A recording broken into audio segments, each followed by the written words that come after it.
மெத்த விரிச்சு போடவான்னு கேள்வி எதுக்கு கேட்கிற மெல்ல மெல்ல அணைக்கும் போது ஒதுங்கத்தானே பார்க்கிற அடிவாவாயந்தன் தேவி சொல்ல போரே ஒரு சேதி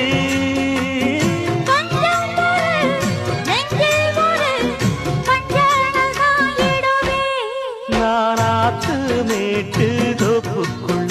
அடி அந்தி சாயும் நேரத்துல